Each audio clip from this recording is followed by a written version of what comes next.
Então, queridos irmãos, nós estamos fazendo uma leitura sobre o livro, a carta de 1 Coríntios, carta que Paulo escreveu aos Coríntios. Eu expliquei no primeiro dia por que nós estaríamos fazendo isso. Depois nós começamos na primeira ideia que Paulo abre a sua carta, falando sobre a unidade da igreja, a importância dessa unidade, falando sobre aqueles...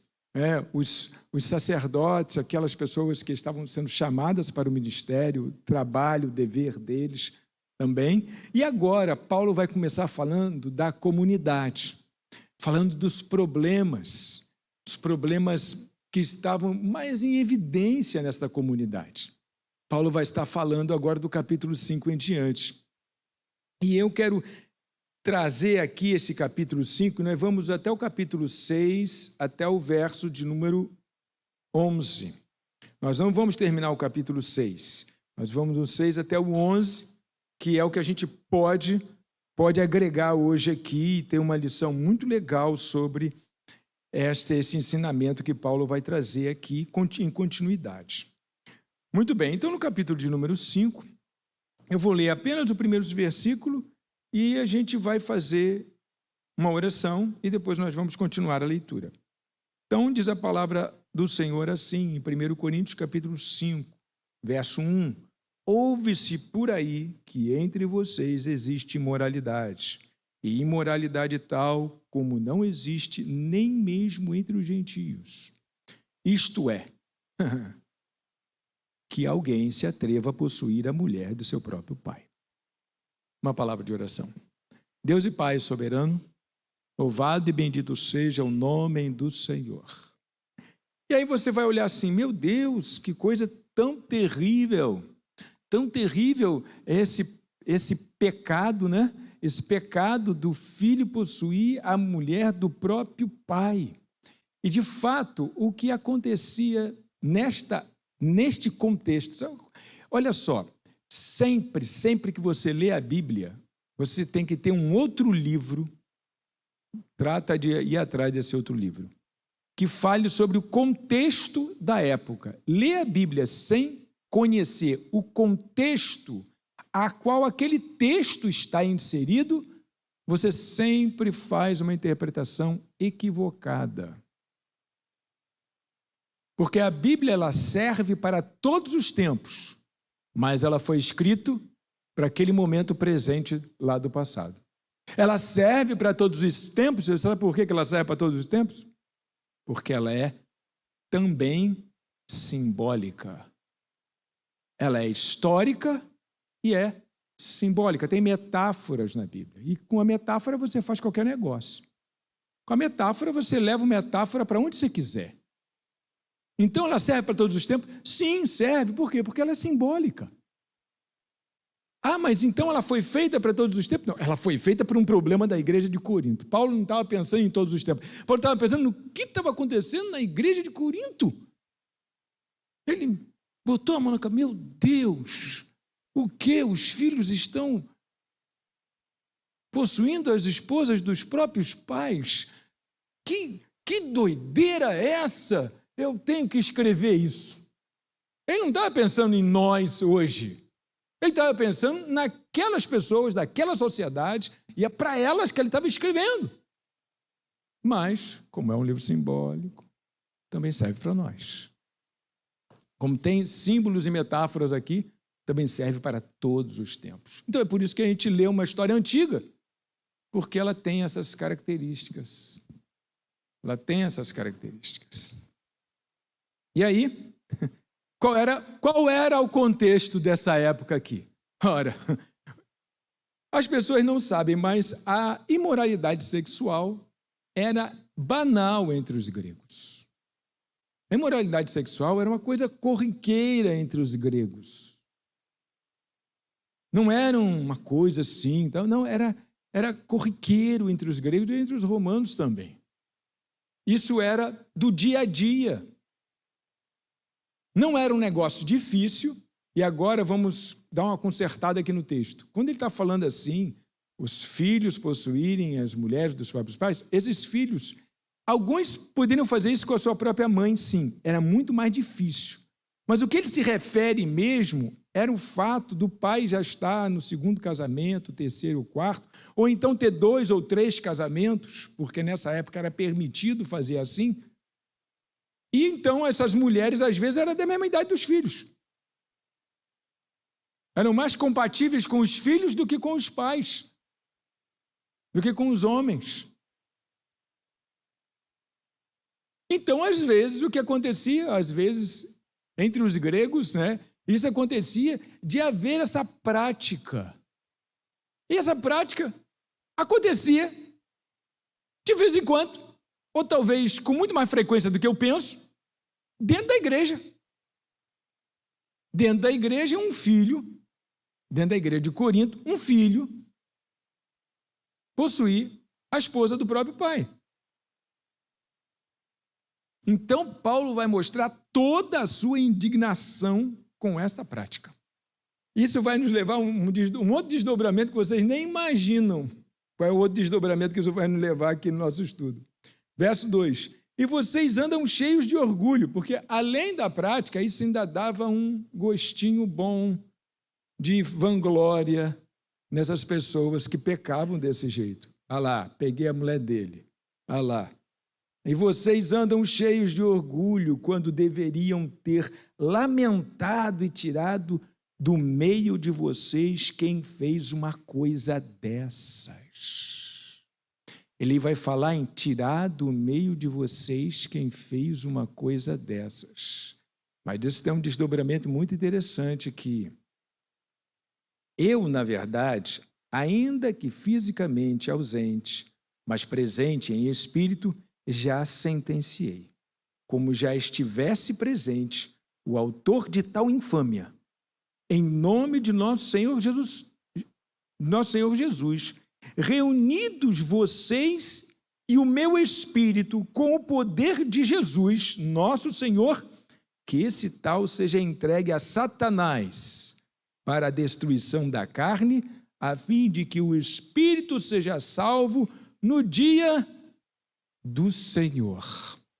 Esta estrutura que foi construída, eu já sentenciei, embora estando ausente, mas presente em espírito, ela já era muito conhecida quando alguém queria afirmar a sua convicção, quando alguém queria afirmar a sua certeza do que deveria ser feito, usava esta construção, e essa construção era uma construção, inclusive, usada nas questões jurídicas dessa época. Então, Paulo aqui está servindo como um juiz. Ele está se colocando, quando está usando um termo técnico da época que se usava entre aqueles que julgavam, para dizer o que tinha que acontecer com tal pessoa. Agora, observem que numa sociedade desta, há 2000 anos atrás, Paulo, judeu, conhecedor do Velho Testamento, gente, do que essa prática seria merecedora? Do que essa prática seria merecedora? Qual o castigo para essa prática? É isso que você está pensando. No Velho Testamento, tem pena de morte. Apedrejar prostituta é pena de morte. Em várias passagens do Velho Testamento, você encontra lá que alguém morreu porque pecou. O pecado era trazido assim, não só no Velho Testamento. Nós estaríamos reduzindo a história da humanidade a dizer que no Velho Testamento existe pena de morte. Na história da humanidade, todos os grupos sociais, eles tinham as suas regulamentações, onde a pena de morte era considerada de alguma forma.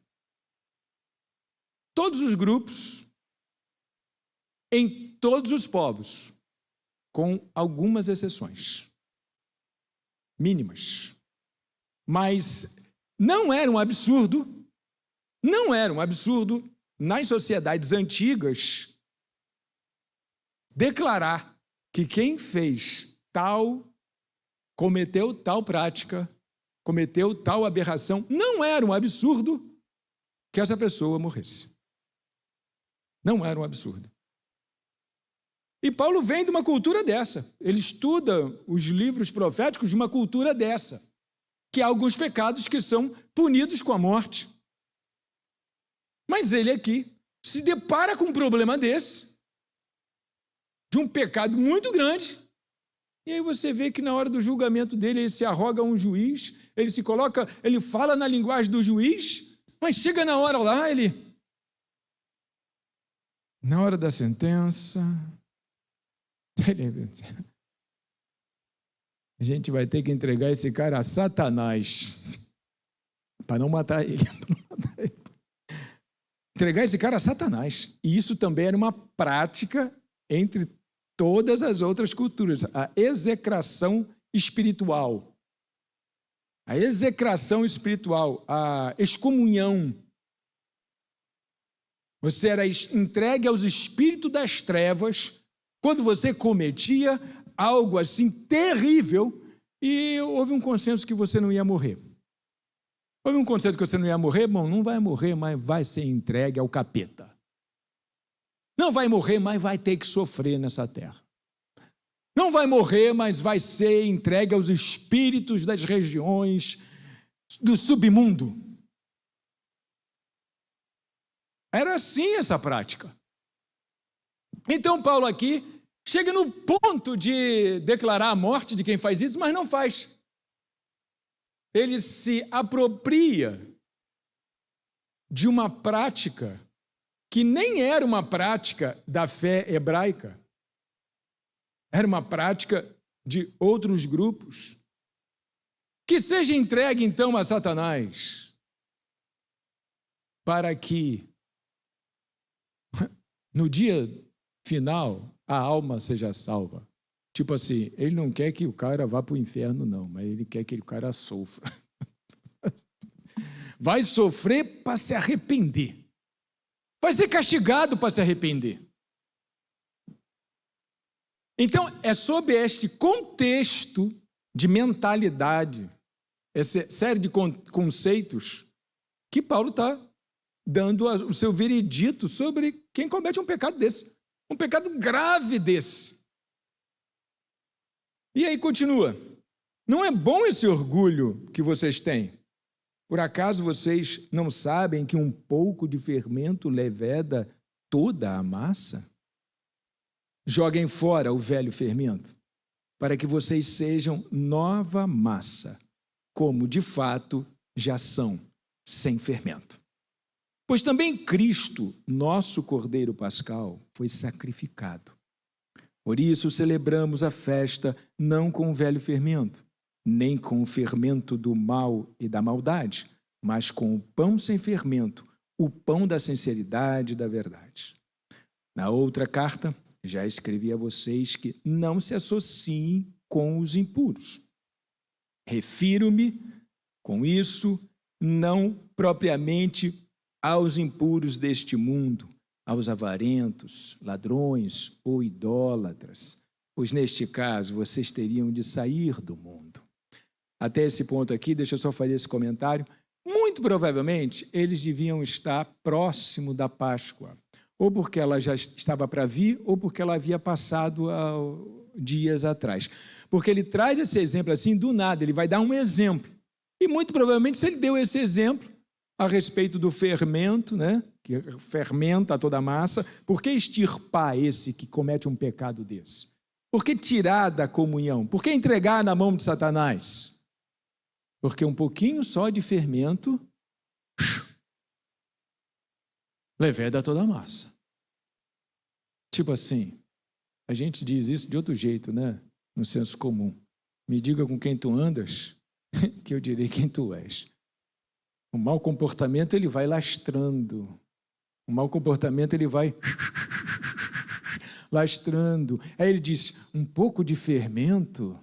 O pão leva só um pouquinho de fermento. Quem faz pão aqui sabe que milagre faz o fermento, né? Tá aquela massa assim, encolhida, tal, joga fermento. Meu Deus, olha como é que cresceu. O mau comportamento é assim. Mau comportamento, se não tem um castigo, se não tem uma consequência, vamos falar em castigo, vamos falar em consequência. Se não tem uma consequência, por que o outro vai evitar o mau comportamento? Se quem cometeu um mau comportamento primeiro, não teve consequência nenhuma. Então ele está falando, olha, esse tal não pode ficar no grupo. Esse tal, quase que ele mandou matar, mas não podia mais mandar matar, eu vou dizer por quê daqui a pouco. Então tem que ser entregue a Satanás. Ele trouxe essa ideia para que o castigo fizesse esse tal se arrepender do seu pecado. Porque se ele se arrepende, e o judeu tinha isso muito claro, que o arrependimento apagava o erro. Se ele se arrepender, então ele pode retornar à comunhão. É isso que está sendo dito aqui desta maneira. No verso 9. Na outra carta já escrevi a vocês que não se associem com os impuros, não façam associação com os impuros. Aí o que a gente... Olha para mim, eu já errei nisso aqui também, mas eu vou falar de uma coisa que eu já fiz errado. A gente sempre pensa que a gente não pode fazer uma sociedade com aqueles que a gente resolveu, entendeu de chamar de mundanos. Não pode ter associação entre o crente e o mundano, né? E ele que vai trazer essa ideia. Só que esta ideia, ele não está se referindo a fazer associação com os mundanos, aqueles que não conhecem, aqueles que estão longe da palavra. Ele não está falando sobre essa associação. Ele está falando sobre uma associação muito pior. Muito pior do que fazer uma associação com um mundano. Ele está falando aqui, ó, na outra, bom, verso 10, refiro-me com isso não propriamente aos impuros deste mundo, aos avarentos, aos ladrões ou idólatras, pois neste caso, vocês teriam de sair do mundo. Se vocês não puderem se associar com os ladrões, com os avarentos, com os idólatras, nesse caso, não dá para viver nesse mundo.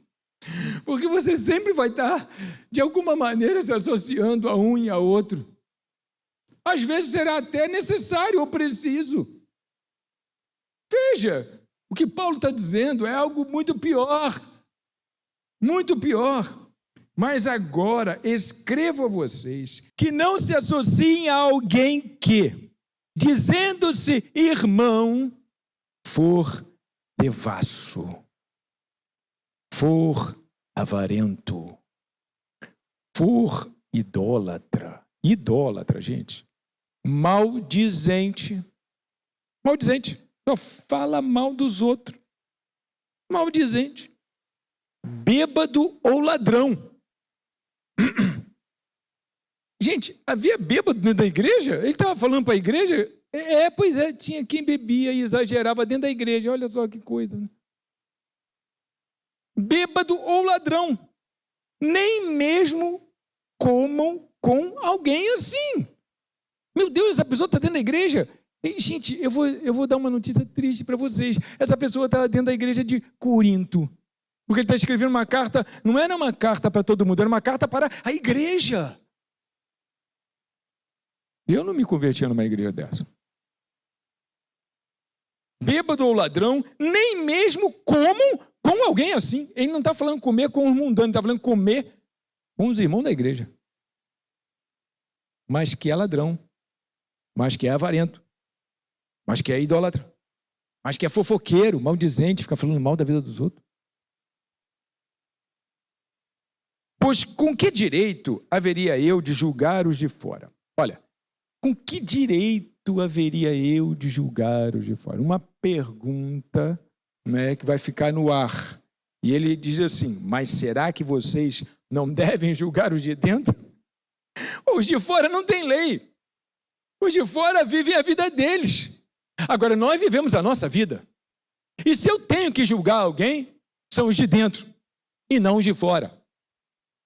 Gente, deixa o teu vizinho, não sei quem é o teu vizinho, né? Mas vamos supor que o teu vizinho seja uma pessoa que viva sem lei.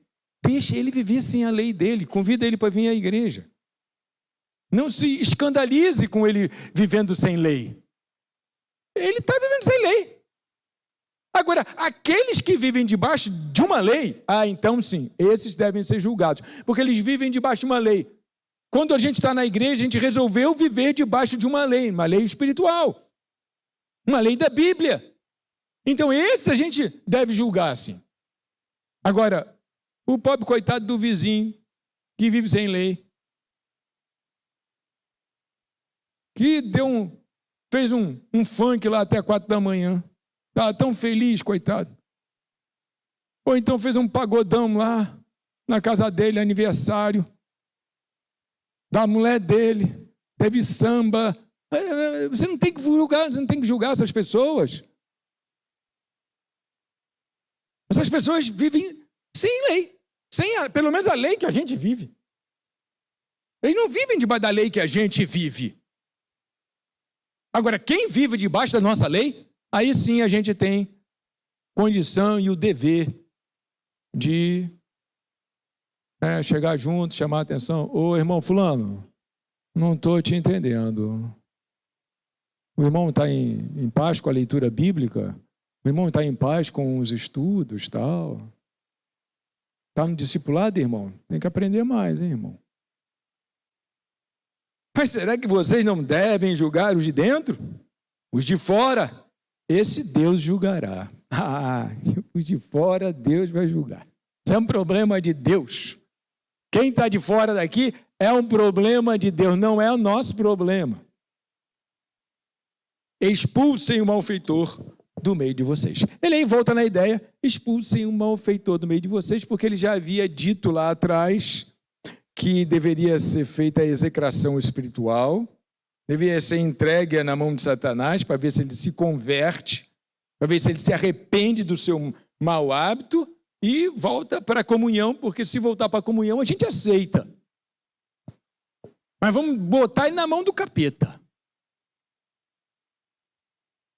Então você já sabe, né? Aqui a lei é essa. Errou? Tá.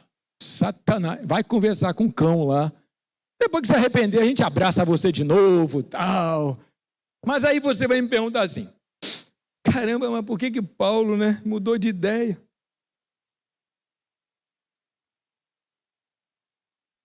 Ele não seguiu o costume. Qual era o costume? O costume é que quem tivesse tal problema de um pecado tão aviltante, que ele enfrentasse a morte. Ele não faz isso. Ele diz, não, esse pecado a gente vai fazer um negócio... E por que ele não faz, a gente vai entender do capítulo 6 em diante. Que também precisamos entender o contexto a que foi escrito, senão você não entende do jeito que eu vou te explicar. Quando algum de vocês tem uma questão contra outro, como se atreve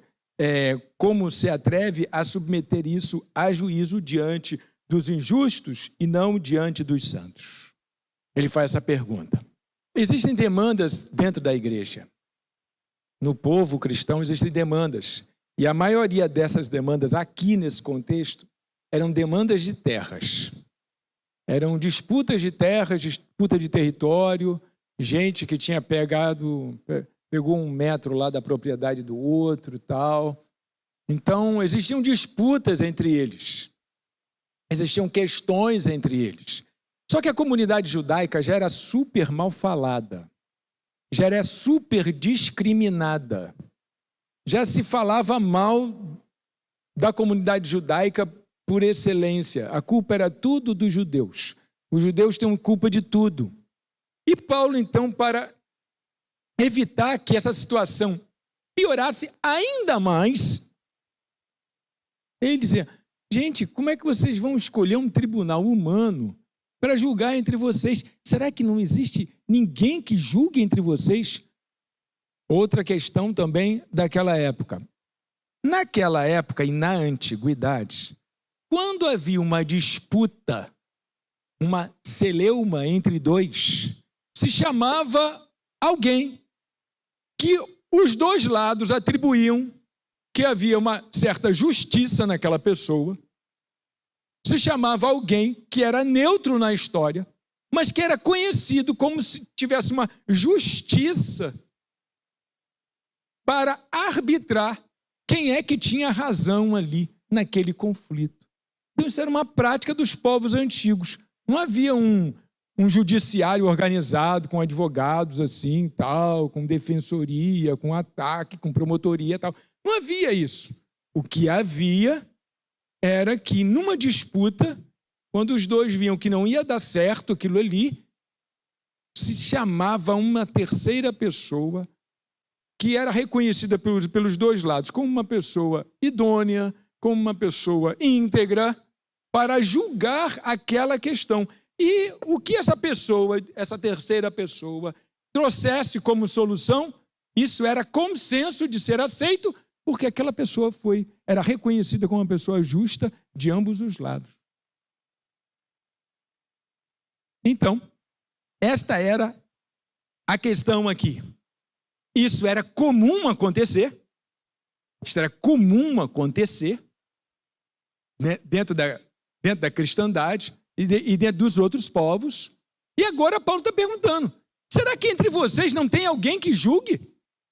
Será que entre vocês não reconhecem alguém que seja uma pessoa íntegra? Quando você está dentro de um grupo e você vai procurar o magistrado lá fora, você já está dizendo que no seu grupo não existe aquele que possa fazer isso. Você já está dizendo que dentro do seu grupo, dentro do seu contexto, não existe quem possa fazer isso. E aí vocês vão procurar um tribunal humano, porque aí no caso era Roma que eles iam procurar. E aí a gente vai ficar mais mal falado ainda. Nem eles confiam neles mesmos para julgar uma causa difícil. Nem eles confiam neles mesmos para julgar uma questão territorial, uma questão qualquer. Então Paulo começa falando sobre esta questão. Ou vocês não sabem que os santos hão de julgar o mundo? Ora, se o mundo deverá ser julgado por vocês, será que vocês não são competentes para julgar as coisas mínimas? Gente, ele aí cita ideias que existiam na mente daquelas pessoas, que eles iriam julgar o mundo. E, oh, meu Deus, se eu vou julgar o mundo, será que vocês não podem julgar coisas tão pequenas que existem entre vocês? Por acaso vocês não sabem que havemos de julgar os próprios anjos? Quanto mais as coisas desta vida. É uma exclamação. Verso 4. Portanto, quando precisam julgar negócios terrenos, por que vocês constituem como juízes aqueles que não têm nenhuma aceitação na igreja? Digo isso para a vergonha de vocês. Será que não existe nem ao menos um sábio entre vocês que possa julgar entre seus irmãos? Aquilo que eu já falei, né? Estou lendo. Mas um irmão vai a juízo contra outro irmão, e isso diante de não crentes. Que vergonha! Aumenta ainda mais a vergonha desse povo. Verso 7. O simples fato de moverem ações uns contra os outros já é a completa derrota para vocês. O simples fato. Por que não preferem... Aí ele vai pegar pesado. Por que não preferem a injustiça? Por que vocês não preferem levar o prejuízo? Por que não preferem ficar com o prejuízo? Mas vocês mesmos cometem injustiça e causam prejuízo, e isto aos próprios irmãos. Então vocês causam injustiça e cometem prejuízo aos próprios irmãos. Ou vocês não sabem que os injustos não herdarão o reino de Deus? Quando você comete uma injustiça, será que você não sabe disso? Que quem comete injustiça não herda o reino de Deus? Quando você comete injustiça, você não herda. Então como você faz uma injustiça contra o seu irmão? E depois ainda leva para o juiz lá de fora resolver? Não se enganem. Aí ele vai ser bombástico agora. Não se enganem. Nem imorais, nem idólatras, nem adúlteros, nem afeminados, nem homossexuais, nem ladrões, nem avarentos, nem bêbados, nem maldizentes, nem roubadores herdarão o reino de Deus. Vocês estão aí na igreja de Corinto, né? Mas quem está aí e você é tem um desses predicados aqui, não se engane, você não herdará o reino de Deus. Alguns de vocês eram assim, mas vocês foram lavados, foram santificados, foram justificados no nome do Senhor Jesus Cristo e no Espírito do nosso Senhor Deus. Então havia de tudo dentro dessa igreja. Todos esses pecados, eu não sei como é que um crente hoje fala assim, eu queria viver no dia dos Atos dos Apóstolos. Ele não leu a Bíblia. Ele não leu a Bíblia. Um dia que ele lê a Bíblia, ele diz, Deus me livre de viver no tempo dos Atos dos Apóstolos. Por esse motivo e por muitos outros. Ele não leu a Bíblia, ele romantizou a Bíblia. A Bíblia é um romance para ele. Essa história de ser de Deus é romântica. Porque era contra isso que Paulo estava se debatendo. Era exatamente contra isso que Paulo estava se debatendo. Porque no início você observa que Paulo, ele muda o destino de quem pecou gravemente contra o seu pai, possuindo a mulher do seu pai. Ele muda drasticamente, porque pela lógica deste povo, pelas regras do Velho Testamento e pela lógica do que se pensavam as outras culturas, esta pessoa deveria morrer. A morte física. Esta pessoa deveria enfrentar a morte física. De alguma forma. Mas Paulo não vai por esse caminho. Contrariando a tradição. Contrariando muitas passagens do Velho Testamento. Ele não vai por esse caminho. Você sabe por quê? Só conhecendo o contexto histórico para saber. Paulo não vai por esse caminho porque quando Roma alcançava um povo, e esse povo agora servia como vassalo de Roma, esse povo agora pagava impostos a Roma, Roma permitia que esse povo praticasse a sua religião e não se metia nessa cultura, na cultura do povo, portanto que se pagasse impostos, porque senão eles mandariam seu exército valoroso lá, iam subjugar aquele rei, para que ele pagasse impostos. Só que, como cada grupo poderia matar os indesejáveis, pelos motivos que lhes são próprios, ou seja, como a pena de morte existia em vários grupos, quando se pecava de uma forma gritante, e quando o pecado era terrível e ofendia a todos, quando o erro era um erro que deveria ser extirpado da vida, então esses grupos faziam isso. Como era assim que funcionava, muitas pessoas morriam, e muitas vezes injustamente. Muitas pessoas eram linchadas. O apedrejamento é equivalente a um linchamento. Muitas pessoas eram linchadas injustamente nos diversos povos. Porque alguém fez uma acusação e essa pessoa não teve como se defender. E Roma tinha um olhar para isso.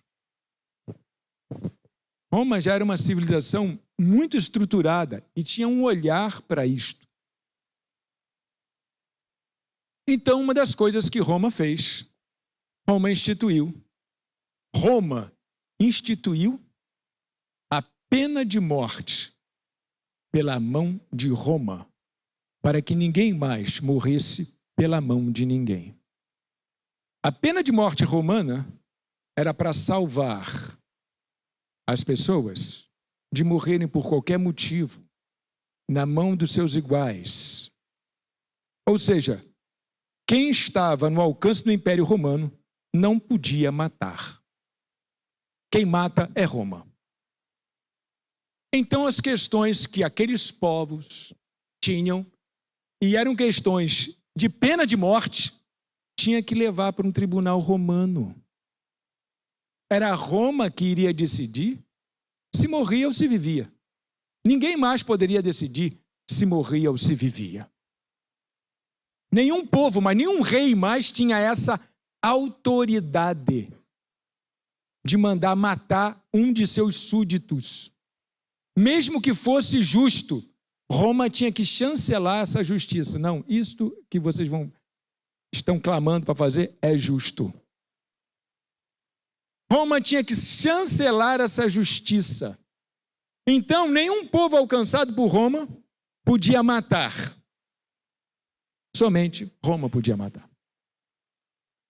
A pena de morte agora, ela foi instituída através das mãos de Roma, para que ninguém mais matasse, sem que houvesse uma acusação, um direito à defesa, um tribunal que conhecesse de leis e que fosse um terceiro justo. Dentro da cabeça dos romanos, eles eram justos. Um terceiro que fosse justo. Se eu perguntasse a vocês hoje, vocês são contra ou a favor da pena de morte? Todo mundo, nós somos contra, pois foi a pena de morte de Roma que acabou com a pena de morte no mundo. Porque no momento em que ela acabou com a pena de morte do mundo, isso aí passou de uma geração para outra, e quando Roma caiu, ele levou também a sua pena de morte. Então, coisa esquisita, né? Foi a pena de morte que acabou com a pena de morte no mundo. Estranho, né?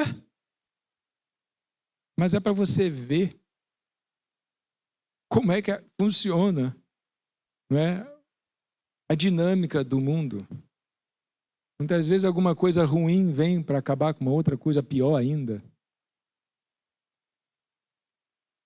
E Cristo morreu por pena de morte. A pedido dos judeus. Foi julgado por Roma. E você vê como é que havia corrupção lá nos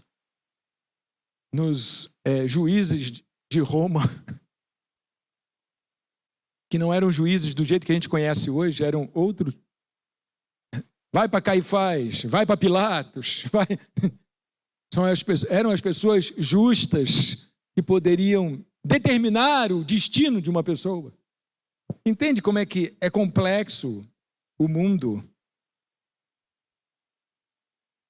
Entende como é que ler a Bíblia não é só você abrir, você tem que ir versículo a versículo e vendo o contexto histórico. Mas por que isso aconteceu? Por que Paulo muda? Paulo não podia mandar matar o irmão que fez sexo com a esposa do seu pai. Paulo não podia mandar matar. Por quê? Porque agora a vigência era outra. Só Roma pode mandar matar. Os judeus não podiam mandar matar. Aquela mulher que seria apedrejada e Jesus evitou o apedrejamento, aquela cena era uma cena contra a lei. Estavam infringindo uma lei também quando fizeram aquele dia ali. Vamos matar a pedrada, ou então vamos apedrejar, se ela morrer é por conta dela. Só Roma poderia condenar a morte. Essa igreja aqui podia fazer excomunhão, podia entregar o maligno, podia extirpar. Então, expulsar da igreja, expulsar da comunhão, nesse contexto aqui, se tornou equivalente à morte. A morte que eles não podiam promover dentro da igreja mais, dentro do seu clã mais, dentro da família da fé mais. Muito embora no Velho Testamento, muitas histórias daqueles que morreram por causa de seus pecados.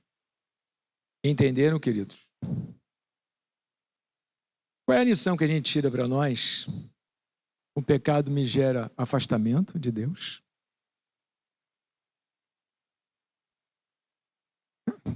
Não vou falar brincando isso não, estou falando sério.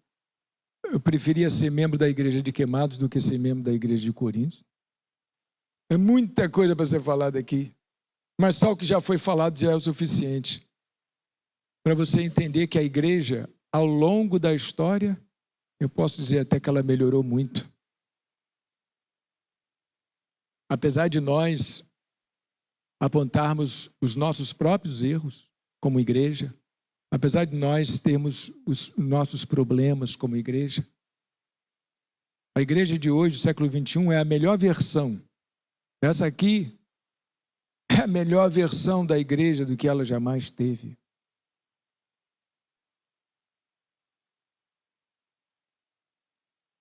Porque é inconcebível para nós, pelo menos hoje, achar que existam deliberadamente, conforme foi dito a Paulo, ouve-se por aí que entre vocês existe imoralidade tal, a ponto desse absurdo acontecer. Por muito menos, um músico é colocado na disciplina. Por muito menos alguém que trabalha na igreja comete um erro, é colocado na disciplina. Por muito menos.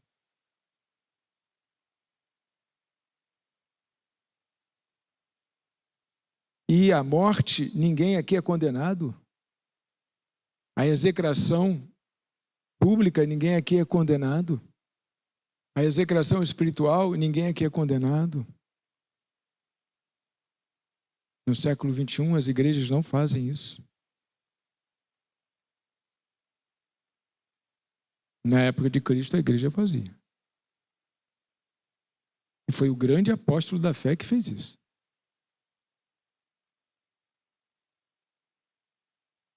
Mas, lógico, lê-se o contexto, a época. Isso quer dizer para mim o seguinte, que uma prática dessa é inadmissível no nosso meio. E a gente precisa chamar a atenção do irmão, sim, quando ele dá uma resvalada, dá uma pisada na bola, mas continuar, né, de braços abertos quando ele reconhecer o seu erro.